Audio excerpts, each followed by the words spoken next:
ચલો હવે આનો આન્સર આપો મને કે ભારતનું 107મું નેશનલ પાર્ક છે એ કયું બન્યું? ભારતનું 107મું નેશનલ, બહુ ઈઝી ક્વેશ્ચન છે આયો, આવડવું જોઈએ કે ભારતનું 107 નેશનલ પાર્ક કયું છે? ભારતનું 107મું નેશનલ પાર્ક કયું છે? ઈઝી છે, આવડવું જોઈએ. આ તો એટલીસ્ટ આવડવું જોઈએ. આ તો હું આશા રાખું કે બધા આન્સર આપશે, જેટલા જોડાયા છે બધા આન્સર આપો મને.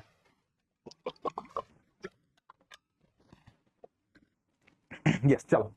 તો સિમ્પલીપાલ નેશનલ પાર્ક છે, રાઈટ, એ ભારતનું 107મું નેશનલ પાર્ક બન્યું છે, 107મું.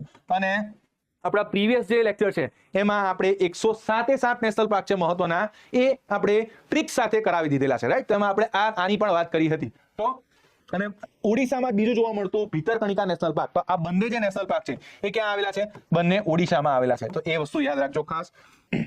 યસ, ગુરુ ઘાસીદાસ નેશનલ પાર્ક છે એ ક્યાં આવેલું છે? ગુરુ ઘાસીદાસ નેશનલ પાર્ક. ચલો આનો આન્સર આપો મને. ગુરુ ઘાસીદાસ નેશનલ પાર્ક છે એ ક્યાં આવેલું છે? અને પાપીકોંડા નેશનલ પાર્ક છે એ ક્યાં આવેલું છે? આનો આન્સર મને આપો. યસ, જેમણે 107 નેશનલ પાર્ક જોયા છે એ ઇઝીલી આવડશે. ખાસ એનો તો ટ્રિક સાથે આપણે કીધેલું છે. ચલો, આ તમને છત્તીસગઢમાં જોવા મળશે. છત્તીસગઢ છે ત્યાં તમને આ નેશનલ પાર્ક જોવા મળશે, રાઈટ. અને પાપીકોંડા છે એ આંધ્રપ્રદેશ છે, ત્યાં તમને જોવા મળશે.